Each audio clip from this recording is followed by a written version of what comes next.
Are you thinking about the pool? Maybe it's just because it's almost springtime.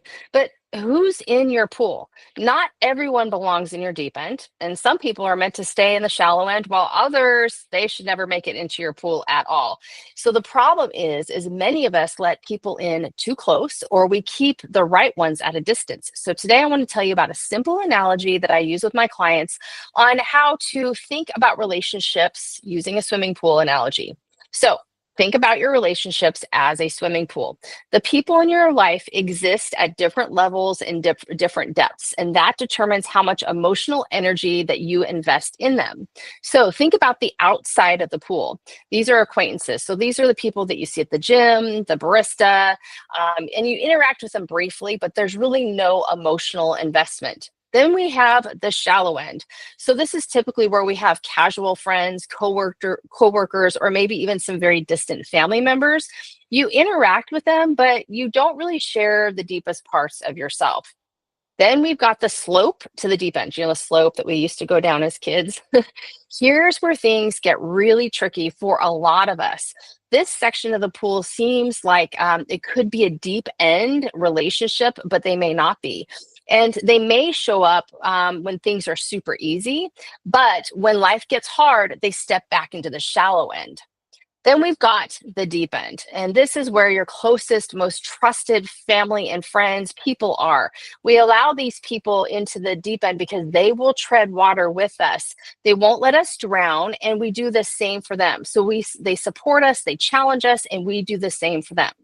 So the biggest issue that I see is that we misplace people in our pool. We allow people into the deep end who haven't earned that trust, or we keep our guard up so much that we don't even let the right people into the pool. So let's talk about a couple different types of people in the pool.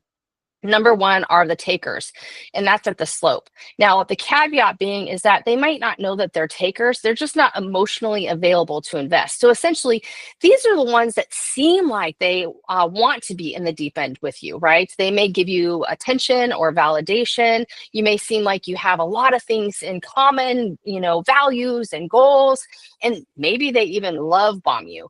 But when you start to sink, what happens is they're nowhere to be found. Then we have the drowners in the deep end. So some people, they pull us under. We hold on to them hoping that they'll step up, but instead they drown us, they drain us. Then we have our overprotective boundaries. And some of us don't even let anyone into the shallow end because we've been so hurt before. But what we have to remember is avoiding intimacy also means that we're missing out on deep, meaningful relationships. So, how do we make sure that our relationships are where they belong? We have to ask ourselves these questions. So, number one, who's in my deep end? Have they truly earned that spot, that trust? Are these people in the shallow end that I've misread that could potentially be a deep end relationship? Or you're ready to kind of get them on the slope and slowly move to the deep end? Am I keeping the right people at a distance out of fear?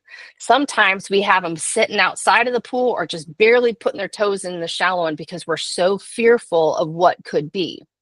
Or we need to ask, do I need to move anyone out of my pool completely? One of the most powerful things we can do is to have emotional and mental well-being is to assess our pool regularly and adjust where we're needed. Some people think this is mean. Some people think that this, taking someone out of the deep end is cruel, but it really isn't. Now that we have this framework of a pool, we have to really think about who belongs there. If I need someone to tread water with me or keep my head up, can I do that for them? Because listen, you might have put yourself in somebody else's deep end and you're not ready to be in that position. Now that you have this framework, I really encourage you to take action. I've created a free worksheet that will help you map out your relationships and really think about this in a more creative manner. So it's going to hit different parts of your brain.